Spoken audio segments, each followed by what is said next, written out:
Hey guys, so I am very impressed with you guys for getting me that many views. We're at almost 500 views now, and I told you guys in the post that I would read some of the Last Olympian if I do. So I'm going to read the first, I think, 3 chapters? Alright, so leave now if you haven't read the first 4 books. This may be an audiobook series. This could just be something celebratory. Who knows? I might do more than 3 chapters. Alright. So,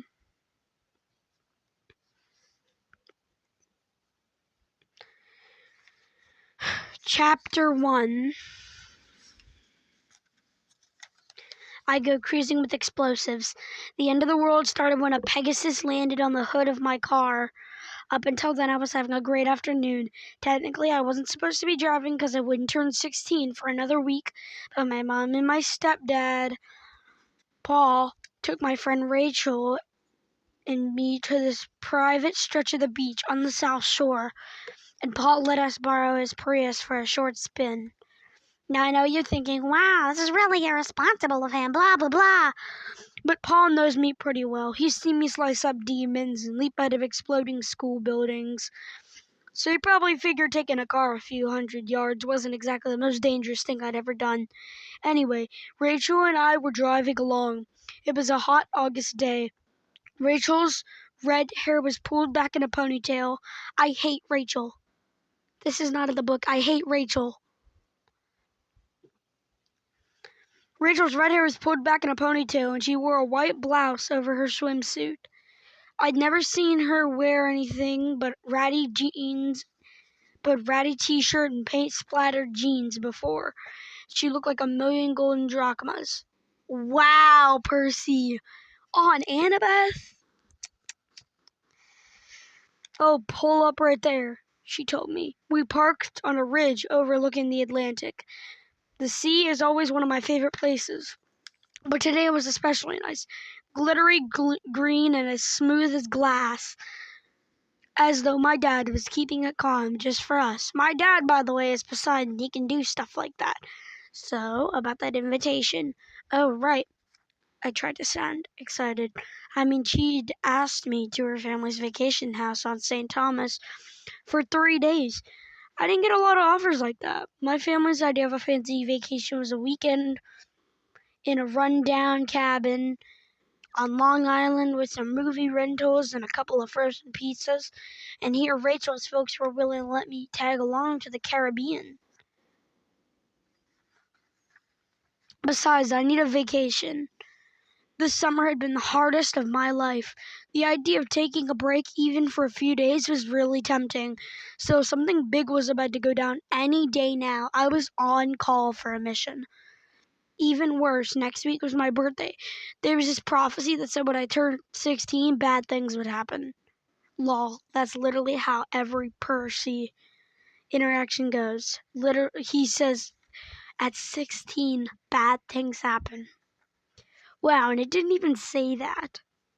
It just said that he has the choice for Olympus to preserve or raise. That's not that bad. Percy, she said, I know the timing is bad, but it's always bad for you, right? She had a point. I really want to go, I promised. It's just the war. I nodded. I didn't like talking about it, but Rachel knew. Unlike most mortals, she could see through the mist. The magic veil that distorts human visions. She'd seen monsters. She'd met some of the other demigods who were fighting the Titans and their allies. She'd even been there last summer when chopped-up Lord Kronos rose out of his new coffin in his terrible new form. And she'd earned my permanent respect by nailing him in the eye with a blue plastic hairbrush. That's the only thing I respect Rachel for. She put her hand on my arm. Just think about it, okay? We don't leave for a couple of days. My dad... Her voice faltered. Is he giving you a hard time? Rachel shook her head in disgust. He's trying to be nice to me. Which is worse, he wants me to go to Clarion Ladies Academy in the fall. That stupid school where your mom went? It's a stupid finishing school for society girls. All the way in New Hampshire. Can you see me finishing school? I admitted the idea sounded pretty dumb. Rachel was into urban art projects and feeding the homeless and going to protest rallies to save the endangered yellow-bellied sapsucker and stuff like that. What? I'd never even seen her wear a dress. It was hard to imagine learning to be a socialite. She sighed. He thinks if he does a bunch of nice things for me, I'll feel guilty and give in. Which is why he agreed to let me come with you guys on the vacation. Yes, but Percy, you'd be doing me a huge favor. It'd be so much better if you were with us. Besides, there's something I want to talk... She stopped abruptly. Something you want to talk to me about? You mean so seriously I have to go to St. Thomas to talk about it? She pursed her lips. Just forget it now. Let's pretend we're a couple of normal people. We're out on a drive and we're watching the ocean. I could tell something bother her. But she put on a brave smile. The sunlight made her hair look like fire. We'd spent a lot of time together this summer. I hadn't exactly planned it that way. But the more serious things got at camp, the more I found myself needing to call up Rachel and get away, just for some breathing room. I needed to remind myself that the mortal world was still out there, away from all the monsters using me as their personal punching bag. Okay, just a normal afternoon and two normal people. And so, oh gosh, here comes the part that I hate. She nodded, and so, hypothetically, if these two people liked each other, what would it take to get the stupid car to kiss the girl? Oh. I felt like one of Apollo's sacred cows, slow, dumb, bright red. I can't pretend I hadn't thought about Rachel. She was so much easier to be around than some other girls I knew.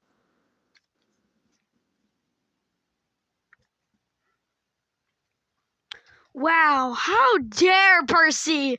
How dare you! My brain, I know, I didn't have to work hard or watch what I said, or rack my brain trying to figure out what she was thinking. Rachel didn't hide much. She let you know how she felt. I'm not sure what I would have done next. I was so distracted I didn't know the huge black form swooping down the sky until 4 hooves landed on the hood of the Prius with a whoop, whoop, crunch. Hey, boss! A voice said in my head. Nice car! Pegasus. There's a Pegasus named Blackjack. He's an old friend of mine, so I try not to get too annoyed by the craters he just put in the hood. But I didn't think my stepdad would be real stoked. Blackjack, what do you... Then I saw who was riding on his back, and I knew my day was about to get a lot more complicated. Sup, Percy. Charles Beckendorf, senior counselor for the Hephaestus cabin, would make most monsters cry for their mommies. He was huge, with ripped muscles from working on the forge every summer. 2 years older than me, and one of camp's best armorsmiths. He made some serious, ingenious mechanical stuff. A month before, he'd rigged a Greek firebomb in the bathroom of the tour bus that was carrying a bunch of monsters across country. The explosion took out a whole legion of Cronus' evil meanies, as soon as the first harpy went flush. The Beckendorf was dressed for combat. He wore a bronze breastplate and a war helmet, black camo pants, and a sword strapped to his side. His explosives bag was slung over his shoulder. Time? He nodded grimly. A clump formed in my throat. I knew this was coming. We'd planned it for weeks, but I'd half hoped it would never happen. Rachel looked up at Beckendorf. Hi. Oh, hey. I'm Beckendorf. You must be Rachel. Rachel told me. Percy told me. He mentioned you. Rachel raised an eyebrow. Really? Good. She glanced at Blackjack, who was clapping his hooves against the hood of the Prius. So I guess you guys have to go save the world now. Pretty much.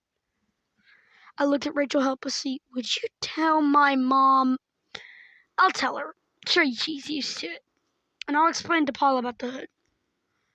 I nodded my thanks. I figured this might be the last time Paul loaned me his car. Good luck. Good luck. Rachel kissed me before I could even react. I hate you, Rachel. Die in a pit. Would be my next thoughts if I was Percy. Now let's get going, half-blood. Go kill some monsters for me. Me. My last view of her was sitting in the shotgun seat of the Prius, her arms crossed, watching as blackjack circled higher and higher, carrying Beckendorf and me into the sky. I wondered what Rachel wanted to talk to me about, and whether I'd live long enough to find out. So, I'm guessing you don't want me to mention that little scene to Annabeth? Oh, gods. Don't even think about it. Beckendorf chuckled, and together we soared out over the Atlantic. It was almost dark by the time we spotted our target. The Prince Andromeda glowed on the horizon, a huge cruise ship lit up yellow and white. From a distance, you'd think it was just a party ship, not the headquarters for the Titan Lord. But as you got closer, you might notice that the giant figurehead, a dark-haired maiden in a Greek Titan, wrapped in chains and a look of horror on her face, as if she could smell the stench of the monster she was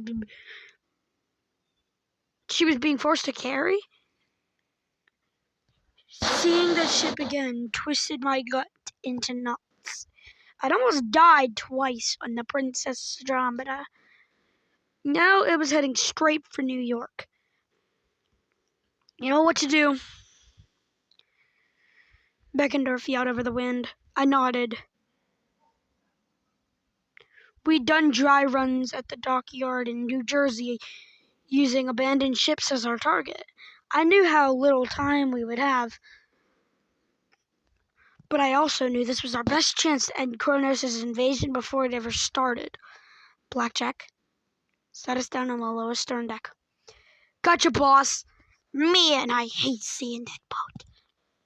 3 years ago, Blackjack had been enslaved on the Princess Andromeda, till he'd escaped from a little help from my friends and me. I figured he'd rather have his mane braided like My Little Pony than be back here. Don't wait for us, I told him. But boss, trust me, we'll get out by ourselves. Blackjack folded his wings and plummeted towards the boat like a black comet. The wind whistled in my ear. I saw a monster patrolling the upper decks of the ship. Drakini. Snake woman, hellhounds, giants, and humanoid seal demons, known as Telkines. But we zipped by so fast, none of them raised the alarm. We shut down the stern of the boat, and Blackjack spread his wings, lightly coming to a landing at the lowest deck. I climbed off, feeling queasy. Good luck, boss. Don't let them turn you into horse meat. With that, my old friend flew off into the night. Took my pen out of my pocket and uncapped it, and Riptide sprang to full size, 3 feet of deadly celestial bronze glowing in my backpack. What? Glowing in my backpack? Glowing in the dusk. Beckendorf pulled a piece of paper out of his pocket. I thought it was a map or something. Then I realized it was a face.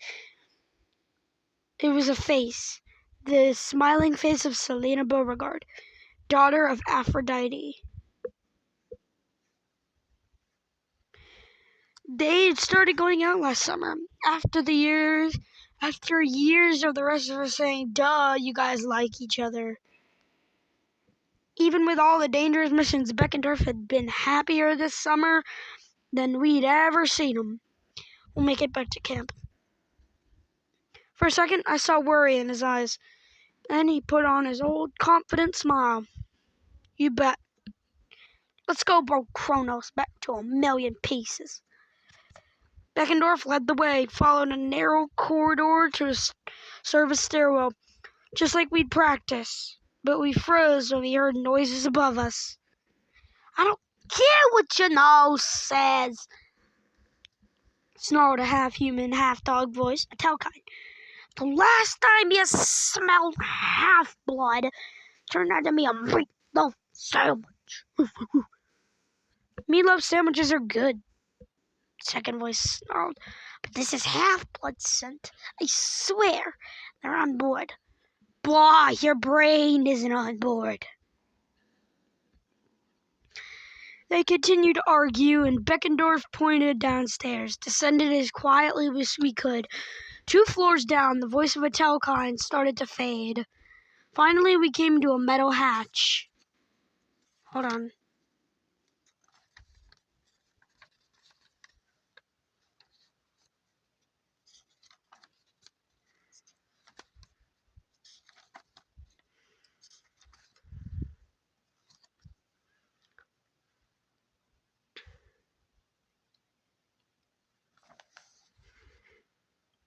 They continued to argue, and Beckendorf pointed downstairs.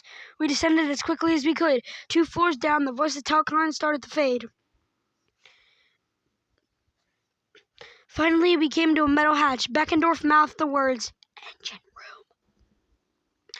It was locked, but Beckendorf pulled some chain cutters out of his bag and split the bolt like it was made of butter. Inside, a row of yellow turbines, the size of grain silos, churned and hummed. Pressure gauges and computer terminals lined the opposite wall. A Telkine was hunched over the console, but he was so involved with his work he didn't notice us. He was about 5 feet tall, with slick black seal fur and stubby little feet. He had the head of a Doberman, but his clawed hands were almost human. He growled and muttered as he tapped his keyboard. Maybe he was messaging his friends on uglyface.com. I stepped forward and he tensed. Probably smelling something was wrong. He leaped sideways towards a big red alarm button, but I blocked his path. He hissed and lunged at me, but with one slice of riptide, he exploded into dust. 1 down, Beckendorf said. About 5,000 to go. He tossed me a jar of thick green liquid. Greek fire, one of the most dangerous magical substances in the world. Then he threw me another essential tool of demigod heroes. Duct tape. Slap that one on the console. I'll get the turbines. We went to work. The room was hot and humid, and in no time we were drenched in sweat. The boat kept chugging along. Being the son of Poseidon and all, I have perfect bearings of the sea. Don't ask me how, but I could tell we were at 40.19 north, 71.90 west, making 18 knots, which means the ship would arrive in a New York harbor by dawn. This would be our only chance to stop it.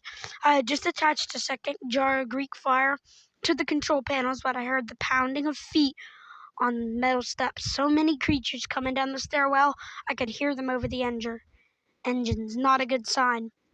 I locked eyes with Beckendorf. Too long. How much longer? Too long. He tapped his watch. Which is our remote control detonator? I still have to wire this receiver and pry in the charges. 10 more minutes at least. Judging from the sound of the footsteps, we had about 10 seconds. I'll distract him. Meet you at the rendezvous point. Percy, wish me luck.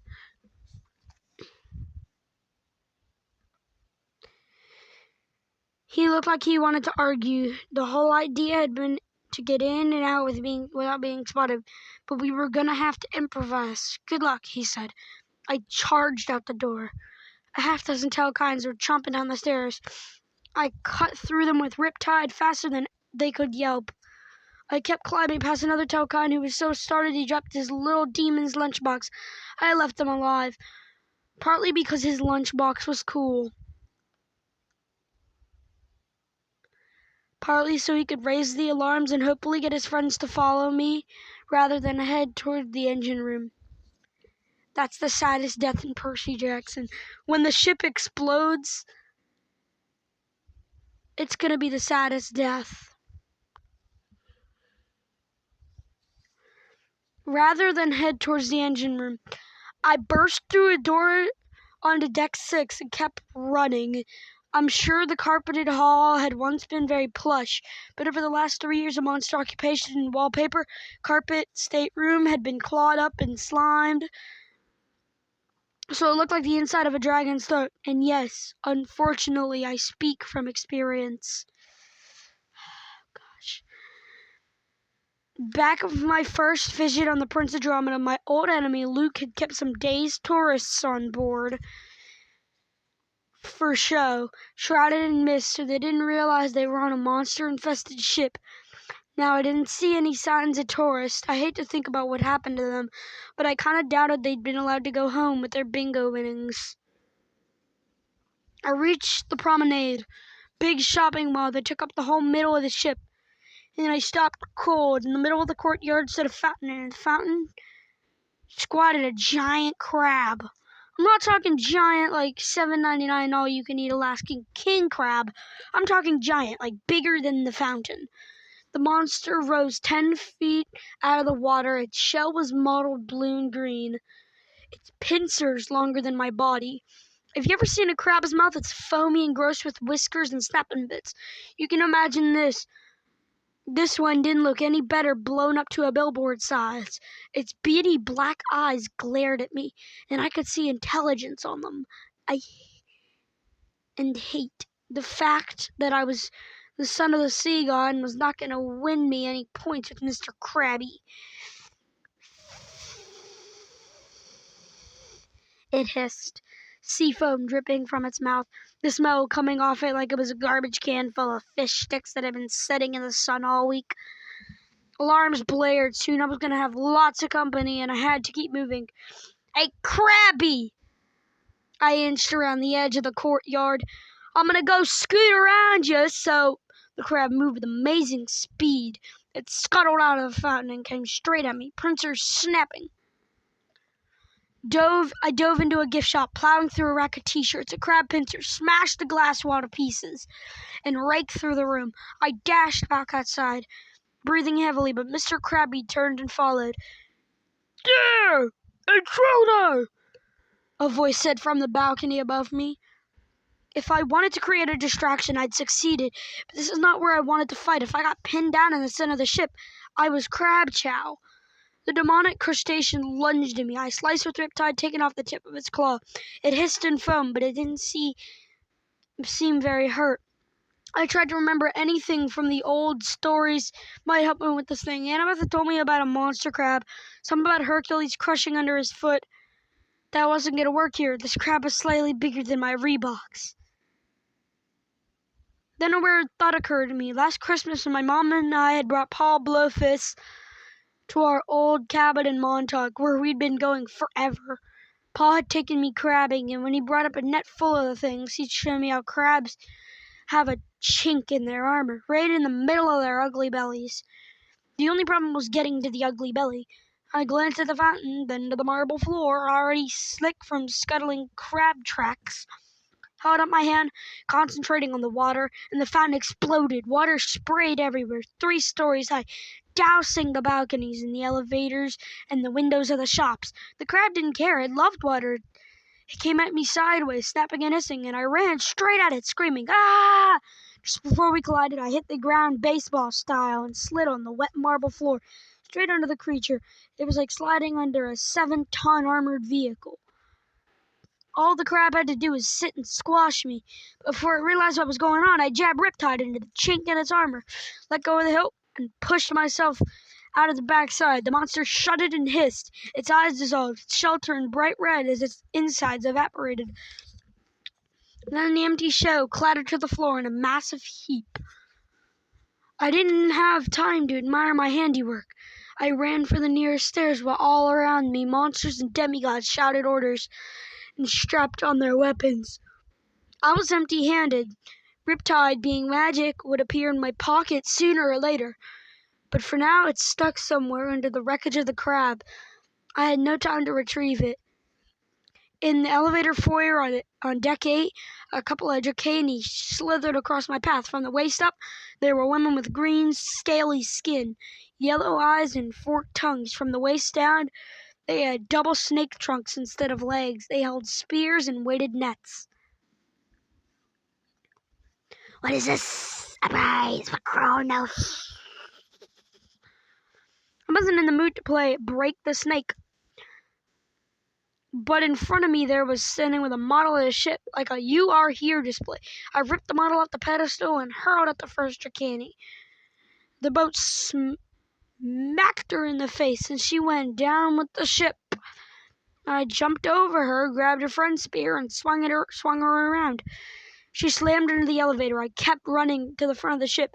"Get him!" she screamed. Hellhound's Bay, narrow from somewhere, whizzed past my face and impaled itself in the mahogany paneled wall of the stairwell. I didn't care as long as I got the monsters away from the engine room and gave Beckendorf more time. As I was running up the stairs, a kid charged down. He looked like he'd just been woken from a nap. His armor was half on. He drew his sword and yelled, "Kronos!" But he sounded more scared than angry. He couldn't have been more than 12, about the same age I was when I first arrived at Camp Half-Blood. The thought depressed me. This kid was getting brainwashed, trained to hate the gods and lash out because he'd been born half Olympian. Kronos was using him, and yet the kid thought I was his enemy. No way I was going to hurt him. I didn't need a weapon for this. I stepped aside, his strike, and grabbed his waist, slamming it against the wall. His sword clattered out of his hand. Then I did something I hadn't planned on. I was probably stupid. I definitely jeopardized their mission, but I couldn't help it. If you want to live, get off the ship now. Tell the other demigods. And then I shoved him in the stairs and sent him tumbling to the next floor. Kept climbing. Bad memories. A hallway I ran past the cafeteria. Annabeth, my half-brother Tyson, and I had sneaked through here 3 years ago on my first visit. I burst outside into the main deck. Off the port below, the sky was darkening from purple to black. A swimming pool glowed between two glass towers with more balconies and restaurant decks. The whole upper ship seemed eerily deserted. All I had to do was cross to the other side. Then I could take the staircase down to the helipad, our emergency rendezvous point. With any luck, Beckendorf would meet me there. We'd both jump into the sea. My water powers would protect us both. We'd detonate the charges from a quarter mile away. I was halfway across the deck when the sound of a voice made me freeze. "You're late, Percy." Luke stood on the balcony above me, a smile on his scarred face. He wore jeans, a white t-shirt, and flip-flops like he was a normal college-age guy. But his eye told me the truth. They were solid gold. "We've been expecting you for days." We sounded normal like Luke, but then his face twitched. A shudder passed through his body, and he's just drunk something really nasty. His voice became heavier, ancient, and powerful. The voice of the Titan Lord Kronos. The words scraped me like a spine and a knife blade. "Come, bow before me." Yeah, that'll happen. The Laestrygonian giants filled on either side of the swimming pool, as if they'd been waiting for a cue. Each was 8 feet tall with tattooed arms, leather armor, and spiked clubs. Demigod archers appeared on the roof above Luke. 2 hellhounds leaped down from the opposite balcony and snarled at me. Within seconds, I was surrounded. A trap. There's no way they could have gotten into position so fast unless I'd known they were coming. They'd known I was coming. I looked up at Luke. The anger boiled inside me. I didn't know if Luke's conscience was even still alive inside that body. Maybe the way the voice had changed, or maybe it was just Kronos adapting to his new form. I told myself it didn't matter. Luke had been twisted and evil long before Kronos possessed him. A voice in my said, "I have to fight him eventually. Why not now?" According to the big prophecy, I was supposed to make a choice that saved or destroyed the world when I was 16. That was only 7 days away. Why not now? If I really had the power, what difference would a week make? I could end this thread right away by taking down Kronos. Hey, I'd fought monsters and gods before. As if reading my thoughts, Luke smiled. No, he was Kronos. I had to remember that. Come forward, if you dare. The crowd of monsters parted. I moved up the stairs, my heart pounding. I was sure somebody would stab me in the back, but they let me pass. I felt my pocket and found my pen waiting. I uncapped it, and Riptide grew into a sword. Kronos' weapon appeared in his hands, a 6-foot-long scythe, half celestial bronze, half mortal steel. Just looking at the thing made my knees turn to jello. Before I could change my mind, I charged. Time slowed down. I mean literally slowed down, because Kronos had that power. I felt like I was moving through syrup. My arms were so heavy I could barely raise my sword. Kronos smiled, swirling his scythe at normal speed and waiting for me to creep towards my death. Tried fighting his magic. Concentrated on the sea. He clapped his hands and two around me, the source of my power. It gotten better at channeling it over years, but now nothing seemed to happen. I took another step forward. Giants jeered. Dracani hissed with laughter. Hey, Ocean. Any day now would be great. Suddenly there was a wrenching pain in my gut. The entire boat lurched sideways, throwing monsters at their feet. 4,000 gallons of salt water surged out of the swimming pool, dousing me and Kronos, everyone on the deck. The water revitalized me, breaking the time spell when I lunged forward, struck at Kronos, but I was still too slow. Made the mistake of looking at his face, Luke's face, a guy who was once my friend. As much as I hated him, it was hard to kill him. Kronos had no such hesitation. He sliced downward with his scythe. I leaped back, and the evil blade missed by an inch, cutting a gash in the deck right between my feet. I kicked Kronos in the chest. He stumbled backward like he was heavier than Luke should have been. It was like kicking a refrigerator. Kronos swung his scythe again. Percy, how do you know what kicking a refrigerator feels like? How do you know? Kronos swung his scythe again. I intercepted with Riptide, but his strike was so powerful my blade could only deflect it. The edge of the scythe shaved off my t-shirt and grazed my arm. I should have been serious cut, but the entire side of my body exploded with pain. I remember what a sea demon had once said about Kronos' scythe. Careful, fool.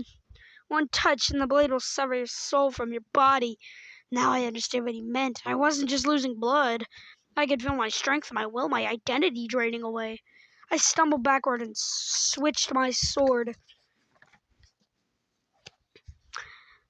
to my left hand. I lunged desperately. My blade shouldn't have run him through, but it deflected off his stomach like I was hitting solid marble. There's no way he should have survived that. Kronos laughed. A poor performance, Percy Jackson. Luke tells me that you were never his match at swordplay. My vision started to blur. I knew I didn't have much time. Luke had a big head, but at least it was his head. Ashamed to kill you now, before the final blade unfolds. I would love to see your terror in your eyes when you realize how I will destroy Olympus.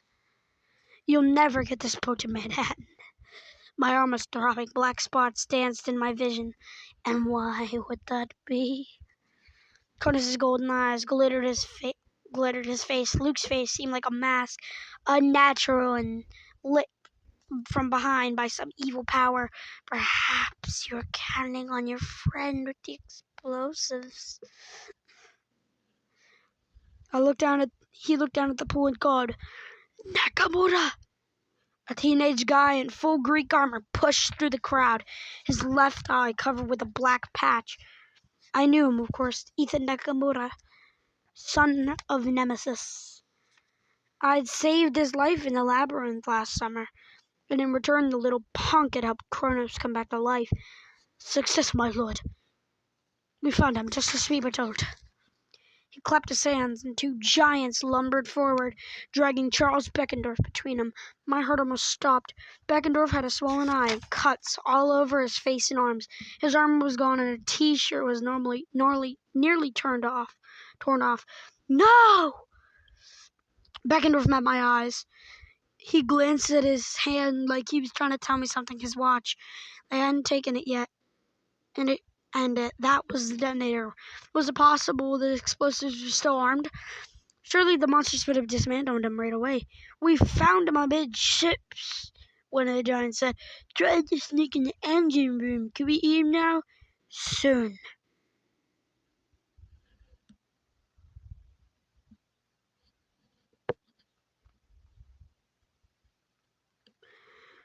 We found him amidships. Try to sneak in the engine room. Can we eat now? Soon. Are you sure he didn't set the explosives? He was going towards the engine room, Budlord. How do you know that? He was heading in that direction, and he told us his bag's still full of explosives. Slowly, I began to understand. Beckendorf had fooled them. When he realized he was going to be captured, he turned to make it look like he was going the other way. He convinced them that he hadn't made it to the engine room yet. The Greek fire might still be primed.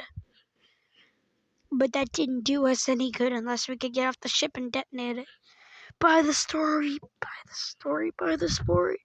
I prayed. The pain in my arm was so bad now I could barely stand. Open his bag. One of the giants ripped the explosive satchel from Beckendorf's shoulders. He peered inside, grunted, turned it upside down. Panic monster surged backwards. If the bag had been really full of Greek jars, we would have all blown up. But it would fell out or a dozen can of peaches. I could hear Kronos breathing, trying to control his anger. Did you perhaps capture this demigod near the galley? And did you perhaps send someone to actually check the engine room? Ethan scrambled back in terror, then turned on his heels and ran. I cursed silently. Now we only had minutes before the bombs were disarmed. I caught Beckendorf's eyes again and asked a silent question, hoping he would understand. How long? He cupped his fingers and thumb, making a circle. 0. There was no delay on the timer at all. If he managed to press the detonator button, the ship would blow at once. We'd never be able to get far enough away before using it. The monsters would kill us first, or disarm the explosives, or both. Kronos turned towards me with a crooked smile. You'll have to excuse my incompetent help, Percy Jackson. It doesn't matter. We have you now. We know you've been coming for weeks. He held out his hand in a little silver bracelet with a scythe trap. The Titan Lord's symbol. The wound in my arm was sapping my ability to think, and I muttered, communication device. Spy at camp. You can't count on friends. They always let you down. Luke leaned over the learned that lesson the hard way. Now drop your sword. Surrender to me, or your friend dies. I swallowed. One of the giants had his hand around Beckendorf's neck. I was in no shape to rescue him, and even if I tried, we would both die before I get there. We both would. No, he died before I get there. We both would. Beckendorf mouthed one word, go. I shook my head. I couldn't just leave him. The second giant was still rummaging through the peach cans, which meant Beckendorf's left arm was free. He raised it slowly towards the watch on his right wrist. I wanted to scream. No!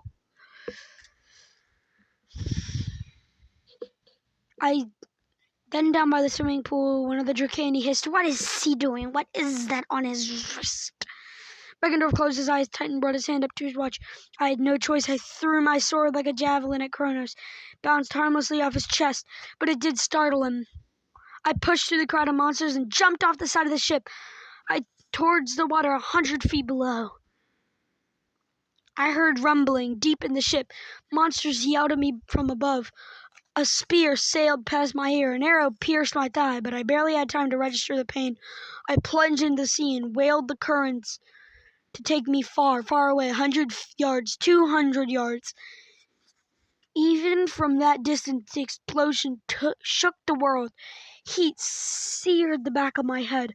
The Princess Andromeda blew up from both sides. A massive fireball of green flame roiled into the dark sky, consuming everything. Beckendorf, I thought.